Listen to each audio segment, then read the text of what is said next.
Welcome to Unemployment, Reemployment, and Wellbeing. We're glad you're here. My name is Angie Hunt, Project Manager at the Work Wellness and Disability Prevention Institute, and I'll be moderating the webinar today. This webinar is made possible through the support of the Community Gaming Grant Program through the BC government, as well as donations and memberships to WWDPI. We thank our program partners, Education Advisory Committee, and speakers who contributed to this webinar series. While we're waiting for others to join us, I'll go over a few technical points for the webinar. You should be able to hear the presentation through your computer speakers or through the conference call line if you dialed in. Please use the question box to submit any issues you may be experiencing and to ask any questions you have related to the presentation. We'll collect questions submitted throughout the presentation and follow the presentation with a Q&A based on the questions submitted. Following the webinar, any questions not answered in the allotted time will be answered and distributed after the event. The presentation will be recorded and posted for free on our website within a week, along with the slides.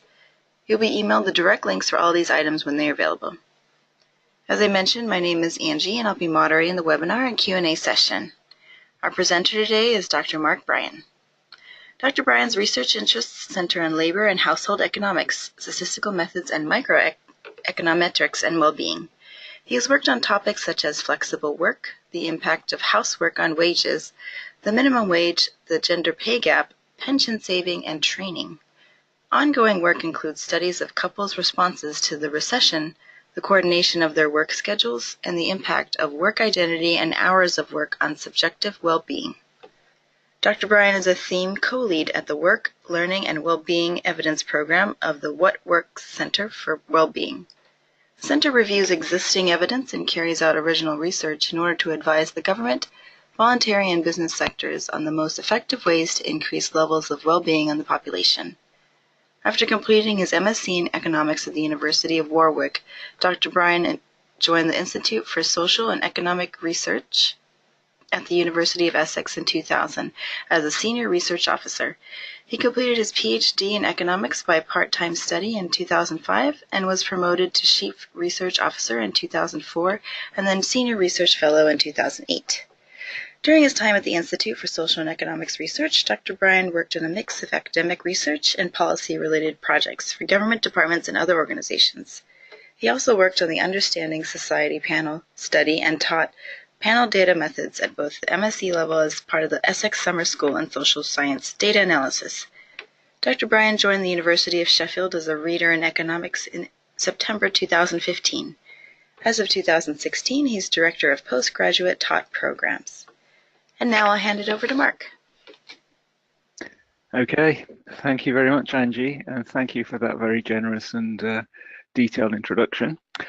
I'm going to talk today about unemployment, re-employment, and well-being. And as Angie said, I'm involved with the work and learning program at something called the What Works Centre for Wellbeing in the UK.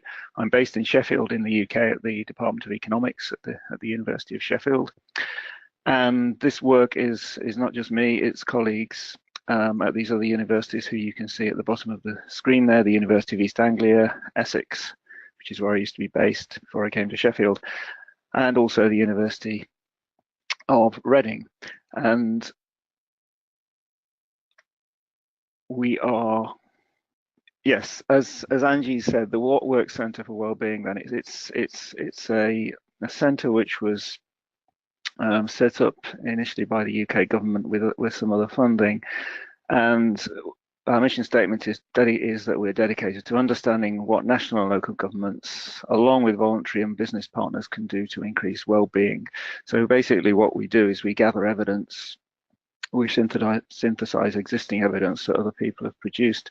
We do some of our own research, and we come up with evidence briefs and policy briefs, which summarize the evidence and make recommendations for what people can do. And so we're kind of a one-stop shop if people want to ask questions about well-being and the sorts of things they can do to increase well-being. So there are 4 evidence programs, and I'm part of the first one, the Work and Learning program. However, there are 3 others, which are Communities, Culture and Sport, and a life course or a cross-cutting evidence program. And I'll give you a couple of links later on in the slides to some of the materials that we've produced on wellbeing, but at that website, the What Works Wellbeing website, you can also access other materials in those other areas if you're interested in that. What I want to do in this webinar is three main things. The first is to talk about wellbeing in the UK and how we're measuring it. The second is to just then focus on unemployment and wellbeing and look at the impact of unemployment and re-employment on wellbeing and the evidence that we found when we looked into that, and also some of our own research. And then finally, what I want to do is to talk about the impact of wellbeing on employment transition. So that's kind of going in the other direction. So the second part will be looking at the impact of unemployment on wellbeing, and then the third part will be looking at the impact of wellbeing on employment or work transitions more generally. But the first part, what I want to talk about is how we measure wellbeing in the UK. So there was an initiative which preceded the What Works Centre, which started in 2010, and at the time our Prime Minister was David Cameron, and he launched this initiative in a speech in 2010 when he said, we'll start measuring our progress as a country not just by how our economy is growing, but by how our lives are improving, not just by our standard of living, but by our quality of life. And so the idea here was to develop a suite of ways to measure well-being in a very broad sense. And this was called the UK National Measurement Programme for Wellbeing. And there was a debate, there was consultation with experts, there was consultation with members of the public, and that resulted in and this was all coordinated by the Office for National Statistics, which is our statistical agency. And you'll see later on they're actually monitoring trends in well-being. And so what this overall debate came up with then was a consensus about how we could measure well-being in this very broad sense. And what they did, they came up with this, they represented this on a wheel, and you can see a bit of that wheel there in the bottom right-hand corner of the screen. And that wheel has 10 domains, 10 well-being domains, and they range from the natural environment through things like relationships, health, the economy, to governance, how we're governed. And in each of those domains, there are specific measures for how we can capture well-being in those particular domains. And you probably can't read it, but in that segment of the wheel there, which I'm just circling with the cursor, that's the personal well-being domain, and that's what we in the What Works Centre for Wellbeing are mainly focused on. These measures of personal well-being.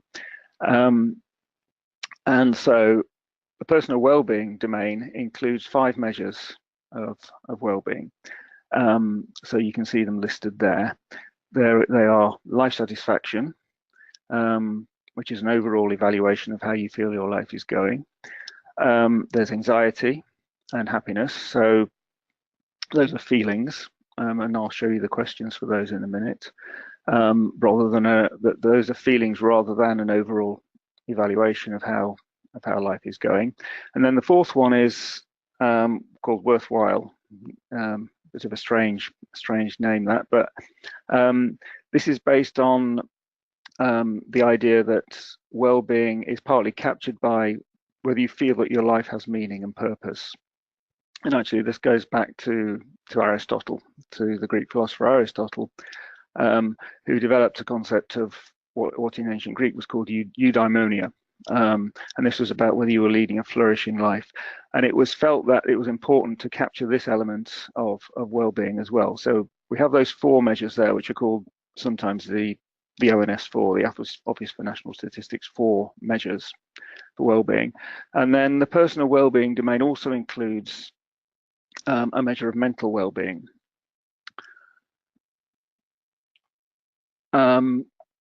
The other domains of that wheel also include some other measures kind of similar things, similar types of subjective well-being. So one of them is in the health domain, and the measure there is actually also a measure of anxiety or depression as well, which is called the General Health Questionnaire. So originally this was a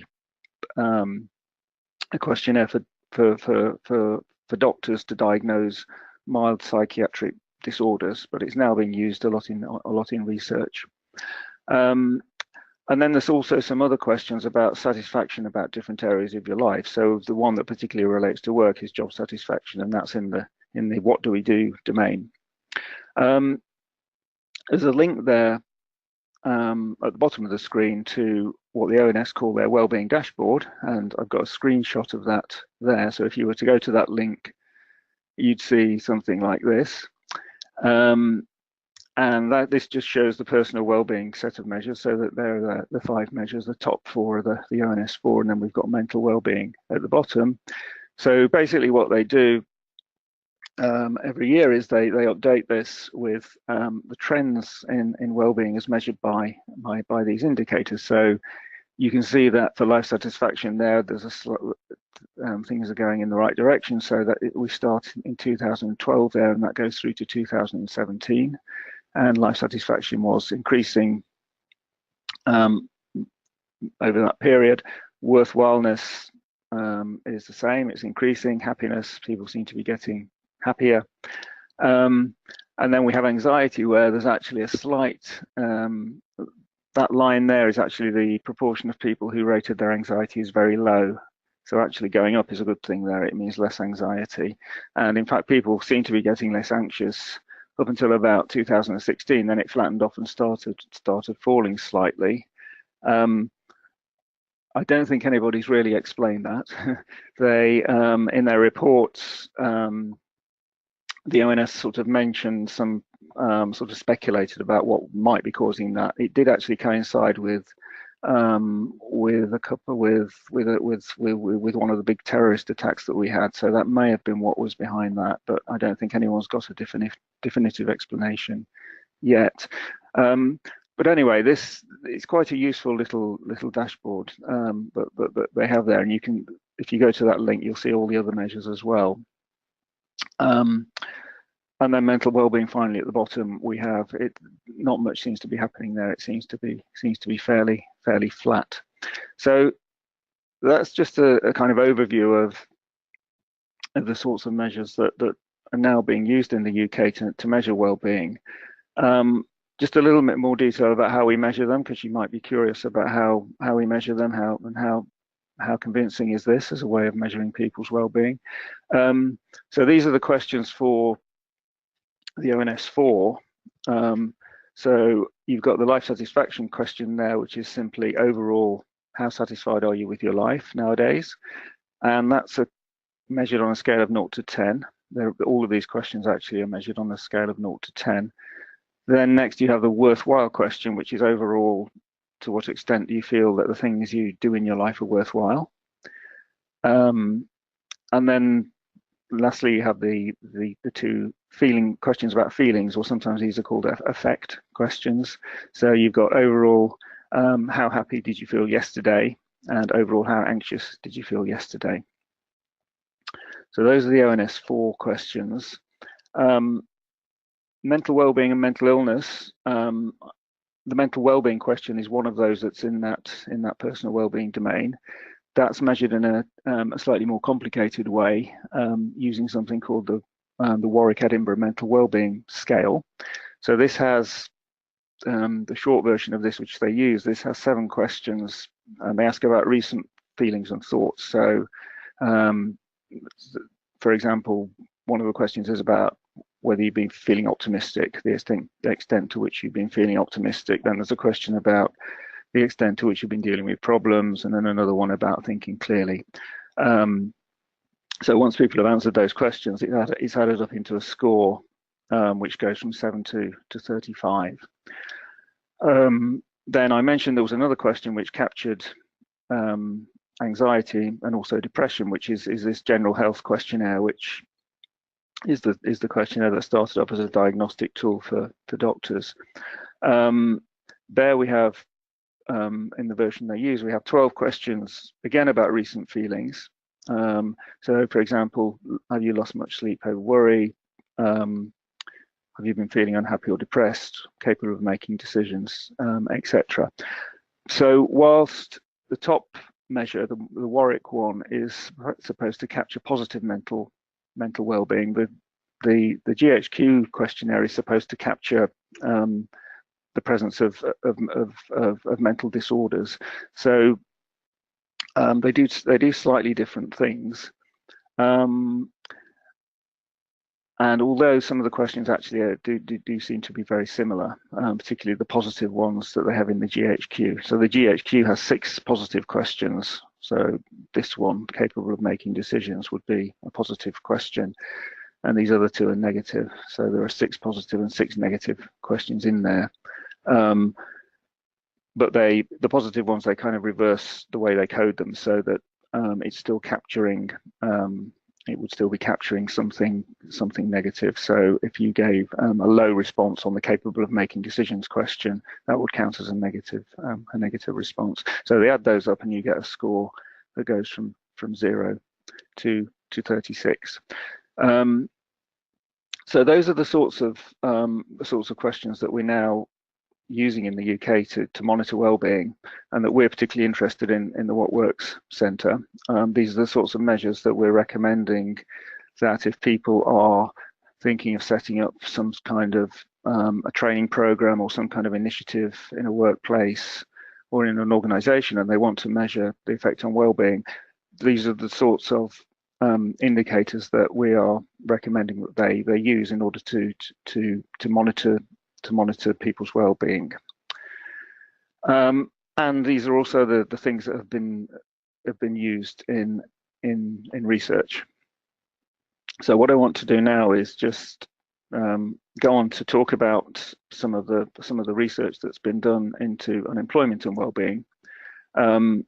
And before we get on to the detail of the evidence review we did, I just want to set the scene and say, well, okay,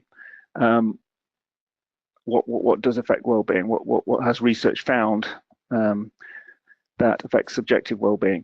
I'm talking about research in psychology and also in economics.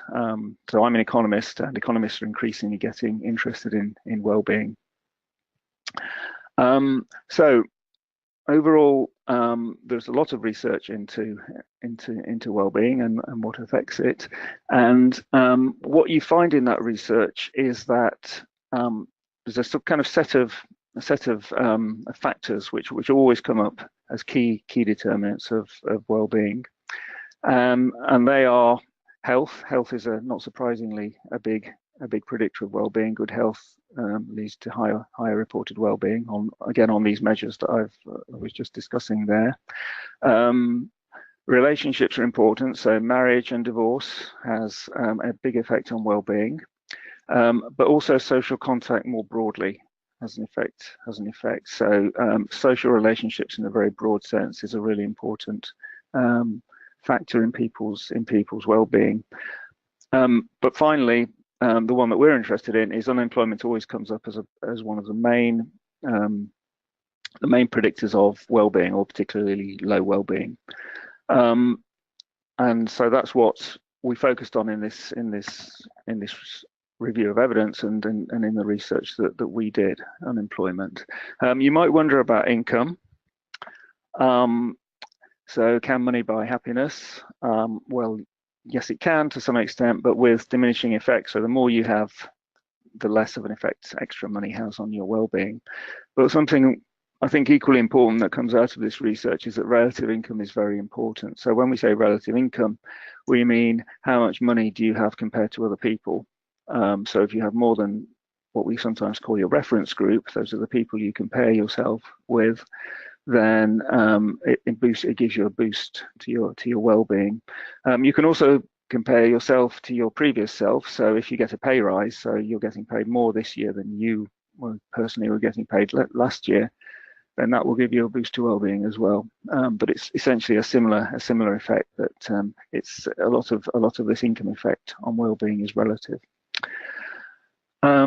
So unemployment's always bad, and that's the case even allowing for the lower income that you get if you lose your job. Obviously, if you lose your job, you lose your earnings. So you'd expect that, because we know that income has an effect, you'd expect that you'd feel bad because of the lower income. But it's actually, even when we adjust for the lower income, unemployed people report significantly lower scores, well-being scores, than employed people. So that implies that the unemployment effect is not just to do with money, it's something else. And I'll come back to this later on in the presentation. So it looks like it's some kind of loss of meaning and status, maybe something to do with identity. Maybe you identify as a worker, and when you lose your job, you sort of lose some well-being because you're no longer fulfilling your identity. So I'll come on to what some of the research has said about that later on. Just to give you an idea of the size of the effects we're talking about, if you think of the 0 to 10 scale for life satisfaction, which I just presented, then typically in studies, the unemployed will report about half a point lower well-being on that 0 to 10 scale than people who are in work. That might not sound very much. However, when you look at the range of scores that people report, most people don't use the whole scale. So very few people report 0 out of 10, and very few people report 10 out of 10. Most people are relatively high up the scale in kind of the 7, 8, 9 type area. So actually half a point difference is quite a lot compared to how most people report their well-being. Okay, so just to put it into a picture, what happens when you lose your job? This is some evidence from Germany. And what you can see there is this line here is people's reported life satisfaction as they come up to losing a job, and then after they lose their job. So 0 here is when they lose their job. That's 1 year before they lose their job, and that's 2 years before they lose their job. And then here we have 1 year afterwards, 2 years afterwards, etc. So what we get is that they start off up here in terms of their reported, this is about life satisfaction. And you can see it starts going down even before they lose their job. So it's going down here. They're not losing their job until here, but the well-being goes down even before they lose their job. So it seems like there's some kind of anticipation effect. Maybe they get some bad news about whether they're likely to get made redundant or be laid off. It seems there's some sort of trigger anticipation effect here. There could also be a triggering effect. It may be that the decline in well-being actually affects the way that they're working or behaving in the job, and that might actually almost trigger the loss of the job somehow. That's kind of looking the other way. So I'm going to focus on that at the end of the presentation about does unhappiness cause job loss. But here we're thinking more about whether unemployment causes unhappiness. So we get this sort of anticipation effect, and then when they lose their job, really their life satisfaction plummets there. So actually here we have minus 0.7 points on this scale. Then it bounces back a little bit. So here 1 year after, it's bounced back somewhat, but then it stays at that level. So if you compare it to where they were at the start, they don't get back to that level. And this is what we find in quite a lot of studies, that unemployment has a bad effect. You bounce back a little bit, but you never quite get back to that original level. This differs to other events. So there's research that looks at other events and whether people adapt or not. So and for a lot of other life events, people do adapt. So if they get married, if they get divorced, if a child is born, their well-being changes, but then it kind of goes back to quite quickly to where it was originally. So it's just a temporary change. Also widowhood, when people lose their partner, obviously it affects their well-being, it goes down, but then quite quickly they seem to adapt and go back to their original level of well-being. That's not the case for unemployment, which is an important point if we're thinking about policy. So that was one study. What we did in this work for the What Works Centre is we looked at a lot of studies. So we did what's called a systematic review to provide overall evidence about the impact of unemployment transitions on well-being, looking at all the evidence on a global basis. So that included many countries. Although our evidence is essentially from developed countries, so that we're more or less comparing like with like. So we used evidence from the UK, Germany, Australia, and North America. Obviously, most of the North American evidence was US, but there were some Canadian studies which I'll mention as we go through. And most of this evidence used large-scale national representative surveys. So the type of surveys that I referred to earlier that the ONS is using to monitor well-being, those are the sorts of surveys that are being used in this data. And this research included various measures of well-being, similar to the ones I just talked about, so life satisfaction, happiness, and measures of mental health. And so when you do one of these studies, you have to publish a protocol, so which says exactly how what criteria you're going to use to select the different research studies. And we did that, and we applied our protocol to the huge databases of scientific papers, and we got about 4,000 papers from our search criteria. But the ones that actually satisfied our more detailed criteria in terms of how they did the research design, we found 56 of those that fulfilled our criteria. So we found 56 papers that related to unemployment or re-employment or job-to-job transitions and well-being. So how did we get it down to 56? Well, one important criterion for us was that sometimes you'll hear people say correlation is not the same as causation. So there's lots of studies that show that unemployed people are less happy than employed people. So there was no point in us just doing a review of the evidence to say that. We kind of know that. The point about that sort of the study that would just compare a group of unemployed people with employed people is just because the unemployed people are less happy, it doesn't mean that it's unemployment that's caused the happiness. There may be other problems that affect both unemployment and happiness, and that we can't adjust for, and it may be those other things that are actually giving rise to that relationship. So we didn't want to include those sorts of studies. What we wanted to include is studies which were providing much better evidence about what causes what.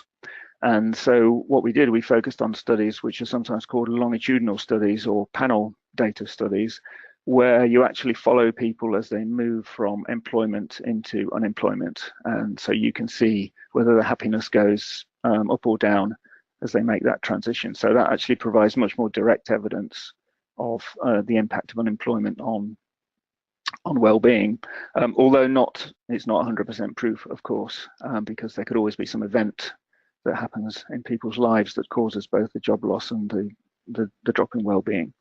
But this longitudinal evidence is better than just looking at what we call cross-sectional evidence, where you just compare groups of people at a single point in time. We rated our evidence based on the way they'd done the study, the quality of the analysis. And so we have in the What Works Centre these three categories of evidence. First, we have strong evidence, where we are very convinced that the effect that's being presented is a real effect.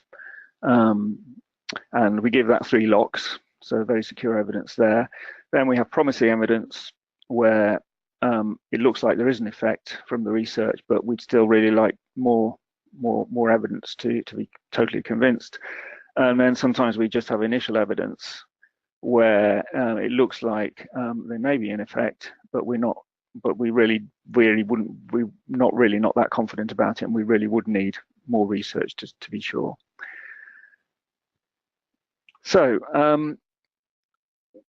that's a briefing note that you can download if you want from that link there. So that's on the What Works site. And as I said, there's lots of other material on there from other evidence reviews, research. There's advice on measuring well-being and doing trials. So you may want to go there, but that's our evidence briefing there about unemployment and well-being.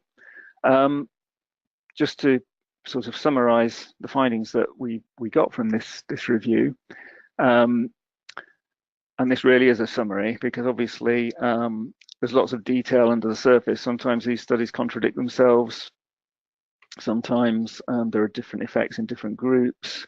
So you really do have to sort of make a judgment about the balance of the evidence when you make the sorts of statements that we have here. But these are just a very broad brush kind of summaries of what we found. So obviously, well-being. We know that, as I said, that unemployed people report lower happiness than employed people. But what happens when we look at this longitudinal evidence about when we follow people through a job loss? Well, we find that well-being declines when people lose their job. So not really a surprise there, I don't think. But we found that it doesn't recover. So consistent with that chart I just showed you, there's little or no evidence of recovery of adaptation to unemployment. So it wasn't just that study I showed you there, it's other studies as well. And that finding gets a 3 locks evidence rating. So that is actually quite good evidence that people don't adapt to unemployment. There's some initial evidence that gets 2 locks that well-being might decline even further for young people. So it might even be worse for young people when they lose a job. There's a caveat to that actually, which comes from some Canadian evidence, and they actually found that if you focus on distress and depression, so they were looking at mental health indicators, mental distress and depression. In their research, it was actually the older group that suffered most from losing a job, and the younger groups suffered relatively less on there. But overall, the evidence that we have, the other evidence indicates that young people suffer more. But as I said, that only gets 2 locks, so it would be good to have more research on the differences by age of the effect of unemployment. What happens when you get back into work? Well, re-employment is a good thing. It's good for well-being, and that's a solid research finding. People bounce back. It's less good though if the job's not a terribly good job. So if jobs are low paid, if they don't provide autonomy on the job, then they tend to be less good for well-being than sort of high quality permanent jobs with prospects. So that's an implication for policy, that we shouldn't just be focusing on getting people back into work. It's just got to be a good job, or at least if we want to maximize people's well-being. There's also evidence about scarring. So again, this is quite strong evidence that even after people get back into work, if they've been unemployed in the past, that stays with them, that experience stays with them, and their well-being never quite gets back up to what it was before they lost the job. Although there is something called habituation, where if you've been unemployed in the past and you lose your job again, it's not quite as bad as it was the first time. So there is, to some extent, people get used to being unemployed if they're unemployed multiple times. But it remains the fact that when they do get back into work, then there's this scarring effect from the previous unemployment. So they never quite get back to where they were before they lost the job. There's also spillovers. Again, strong evidence that it's not just you that suffers from being unemployed, it's people around you, and in particular the spouse. So the spouse, if one partner loses the job in the household, the spouse's well-being goes down as well. Again, this is controlling for income in the household. And it seems like it's especially the female spouse.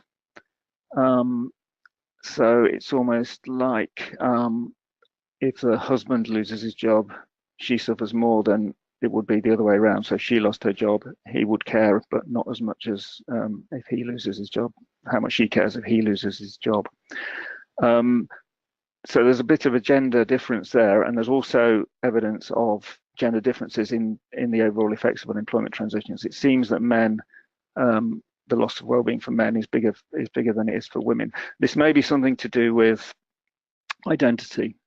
So I was talking earlier about the identity you get from a job, and maybe that's why you suffer so much from well-being, even allowing for income. I'll just go to an example there. So this is a study that looked at mental stress, and the way this is presented is that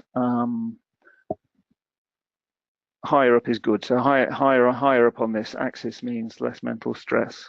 So what we have here is, in this first part of the table, we have women and men. This is what happens to their stress when they lose their job, go from employed to unemployed, and stress increases. So we go down here.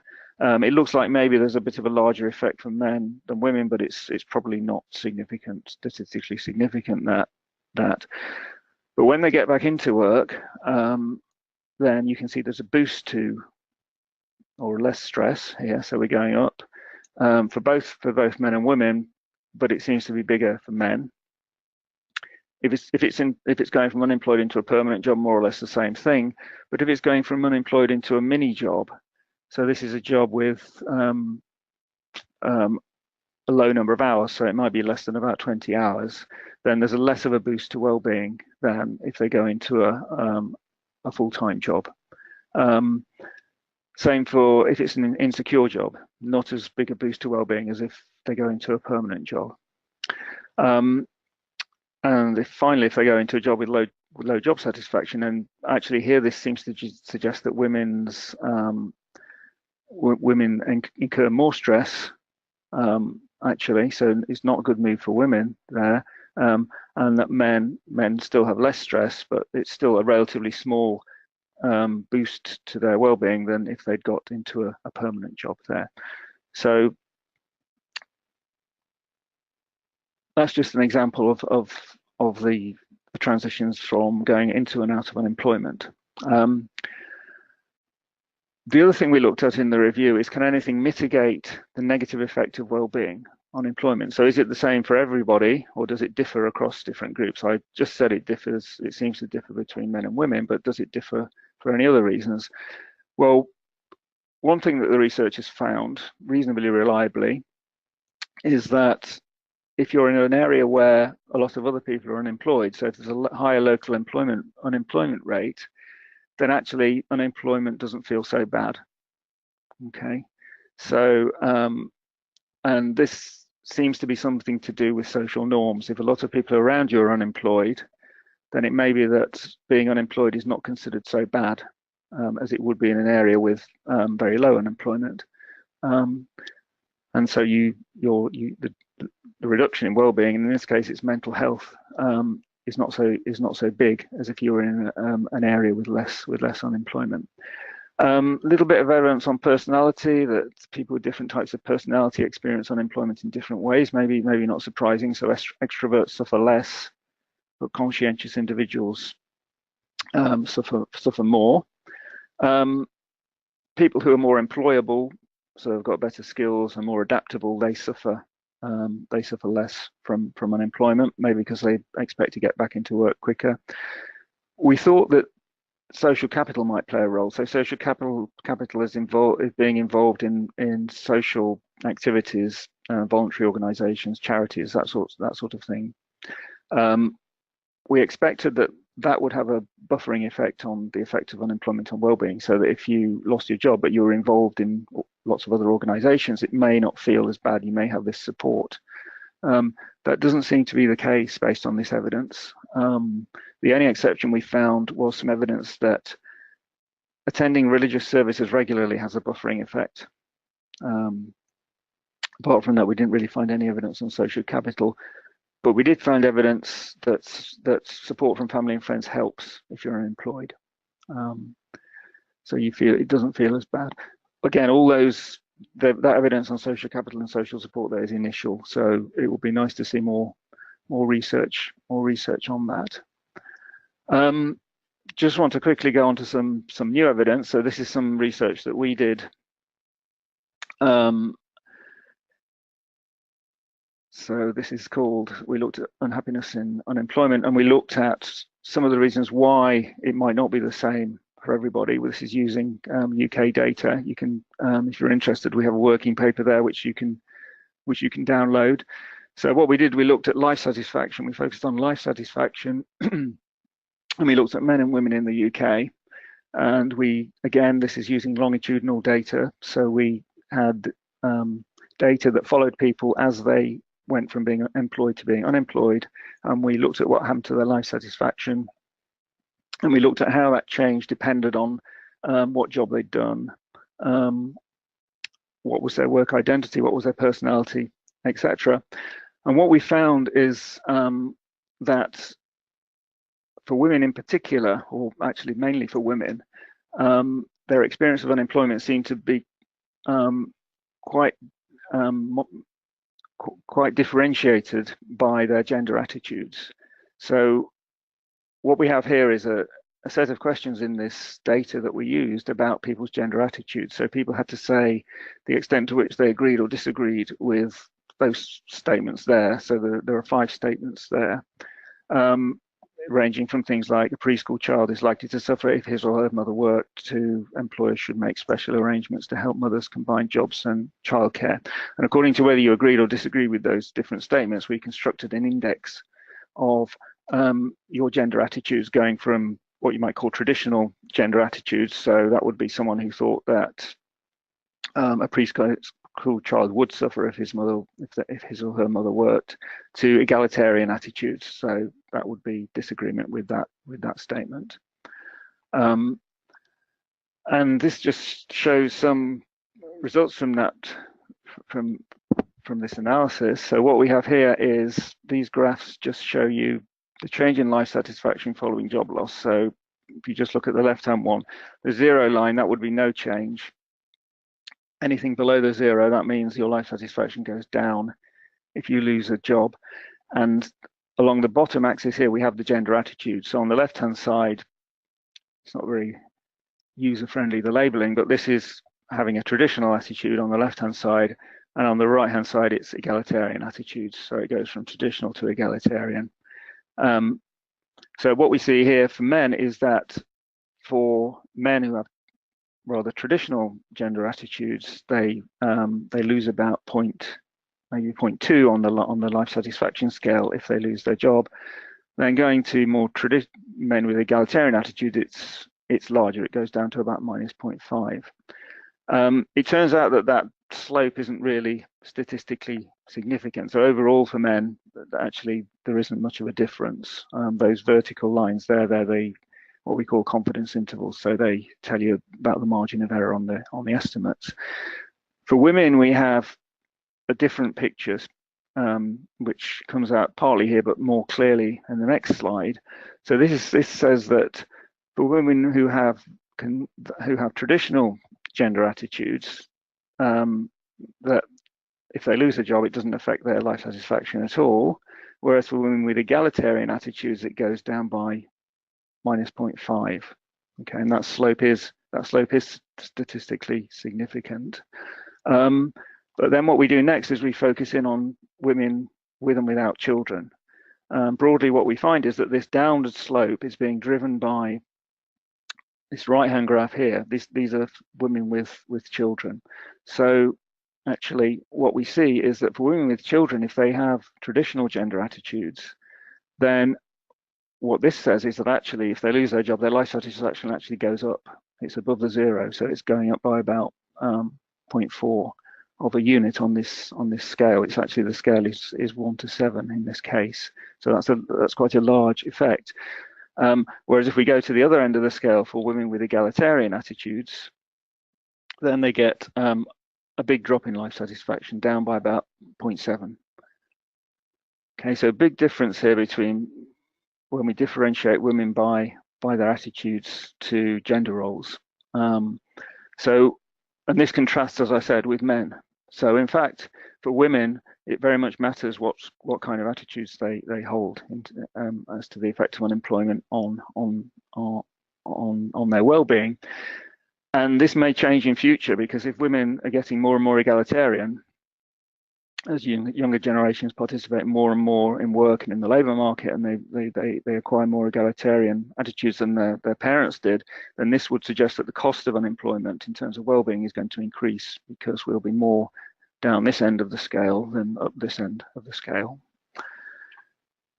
Okay, so that was just some research which we've done ourselves to add to that evidence base about the effects of unemployment. Very quickly at the end, I just want to go on to the third thing I wanted to talk about, which is what happens if we look in the other direction. There's this very strong evidence that we've seen that unemployment causes a drop in well-being, but what about if you look in the other direction? Does well-being affect unemployment, or more broadly, does well-being affect different sorts of transitions in and out of work? So we did another systematic review, and this time we actually got more studies in our initial search. We got over 5,500, but we got many fewer studies that actually fulfilled our criteria in the end. So actually the evidence base is much more sparse on this other direction of trying to estimate a causal effect of well-being on work transitions. The other thing we found in this review is a lot more of the studies looked at mental health rather than other measures of well-being, such as life satisfaction. So we had 16 of those studies looking at mental health, 5 looking at life satisfaction or job satisfaction, and 1 that looked at both life satisfaction and mental health. And partly this is because it's just much more difficult to come up with good evidence for a causal link that goes from well-being to work transitions, because it's much more difficult to argue that the well-being change is caused by some external factor and not something internal to the person that may affect how they look for jobs or their skills and how ready they are for work. So it's just much more difficult to get good causal evidence on that. But anyway, we produced a briefing, which again you can download from the website, and there's also a slightly more detailed evidence summary with a couple of examples in there. The key messages that came out of that, with the evidence ratings, I guess maybe not terribly surprising here, but confirming what we probably think, that poor mental health tends to decrease the likelihood of employment for working age adults. Mental health of young individuals may adversely affect their employment in the future. So some of this evidence came from Canada. Actually, there was a study from 2003 where they looked at distress levels amongst young adults, and high distress was associated with a twofold rise in their odds of being unemployed in the follow-up survey that they used. And this effect, it was greater for young people. So it's greater for people who were aged up to 18, I think, 18 to 30. It was greater for young adults aged 18 to 30 than for older adults aged over 30. So there's evidence there that particularly for young people, mental health is an issue. Poor mental health might also lead to early retirement. Mental health is associated with an increased likelihood of entry into welfare payments. There's a bit of a funny finding at the end there, and there's about 3 or 4 studies looked at this, which they confirm that lower levels of life satisfaction might lead to unemployment, but it also seems that reporting low life satisfaction can actually mean that you search more for a job. So it almost means that because you're feeling miserable, you're more likely to do something about it, so you search more for a job. So although you're miserable, so you lose your job, you actually try and get out of it by looking for a job more intensively. However, it's not clear that that's leading to getting back into work faster than people who aren't so miserable. So this evidence that's just coming out, these are quite recent papers. It is actually quite tentative, but it does suggest that low life satisfaction might lead to people looking more intensively for a job and maybe succeeding. So that was just a brief review of our second evidence review, systematic review. Just want to finish by coming up with some policy points, policy implications that might come out of this this research.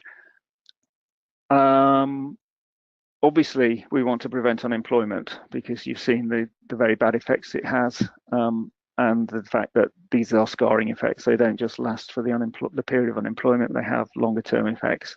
And we also know that unemployment has other bad long-term effects on people's success in the labour market later on. We know that it has scarring effects.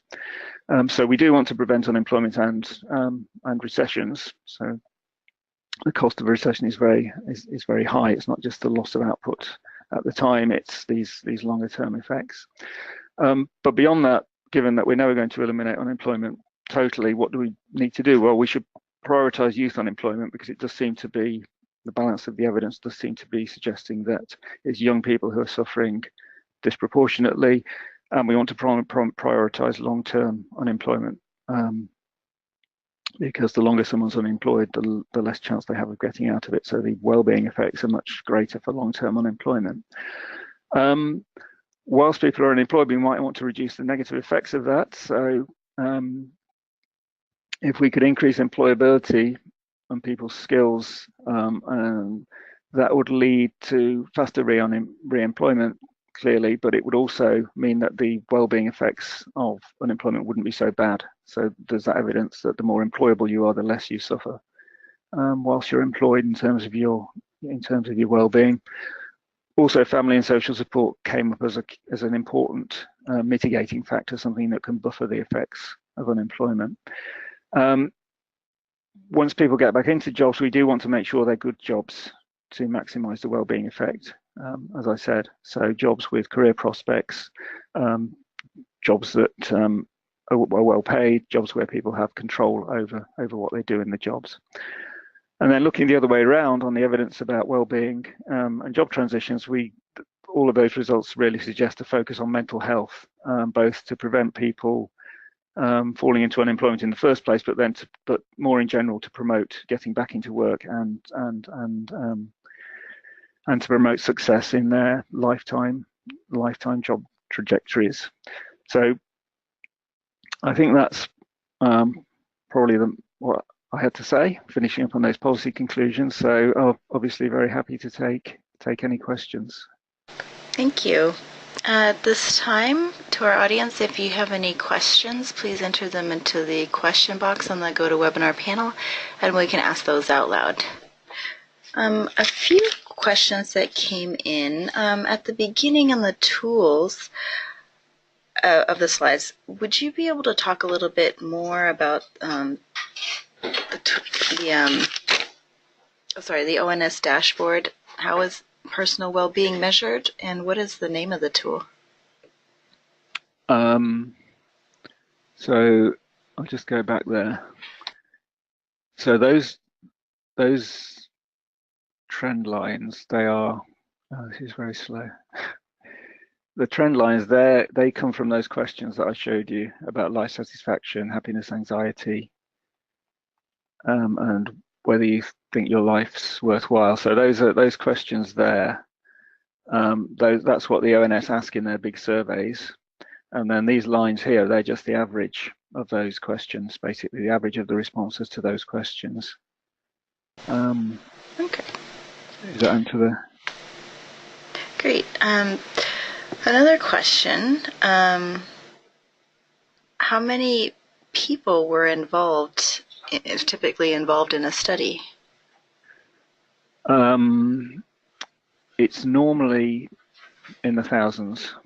So these are, as I said, these are large national studies. So, and to get good results and for it to be representative and reliable, you need quite a lot of people. So it's normally in the thousands.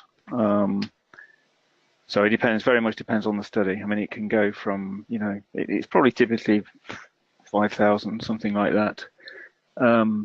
These surveys that the ONS is doing, it's much higher than that. So these lines are based on much higher samples. They'd be in the tens of thousands. Mm-hmm. Okay. Another question on the mental stress, measuring mental stress. Are there any theories as to why there is a difference in mental stress differs between men and women? So I think you're referring to that, is it this chart I showed?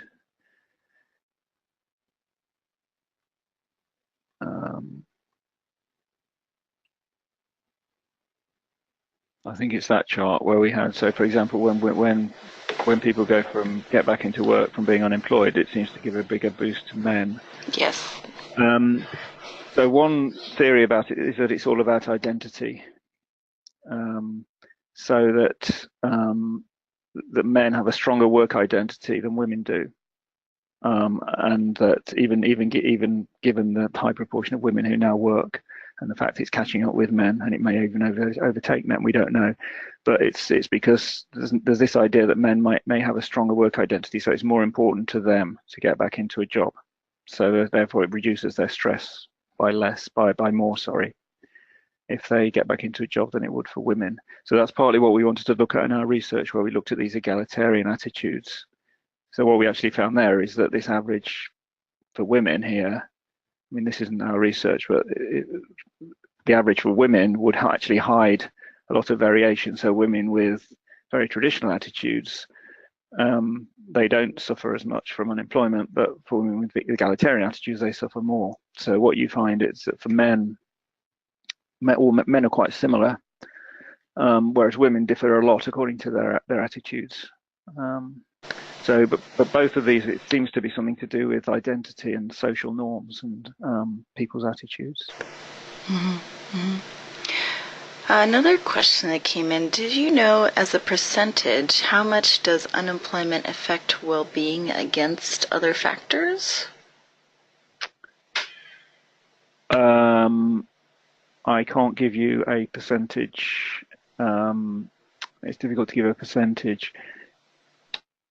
What we can say is it's bigger than most other factors. Mm-hmm. Okay, if you measure them in a kind of comparable way, unemployment is one of the biggest. It's one of the worst things that can happen to you. Mm-hmm. And I think we had time for one more question. As a family physician, in what way would you suggest we could use this information to support goals of our patients, improving well-being in their lives?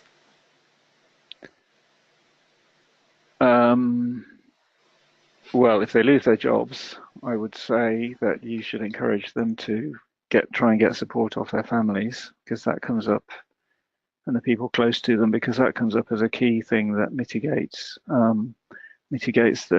reduces the effect of unemployment. But also we should be concerned about mental health, because that's something that can trigger unemployment or job loss. And good mental health is conducive to a good work trajectory. Mm-hmm. Absolutely. I think that's all the time we have for questions at the moment.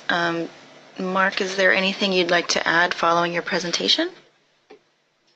I don't think so. There's a couple of slides I skipped. Well, that was one of them, where I just compared the evidence on mental health with the evidence on well-being in general. I didn't really have time to go into that. So the evidence on mental health is not, there isn't as much as on well-being more generally. So some of those conclusions we can't say with confidence they apply to mental health, but I've just highlighted the ones there that still do apply to mental health. So if people are interested in mental health, I would just look at those slides in a bit more detail. Yeah, post the slides for our audience as well as some of the links you provided in the presentation as well. Yeah.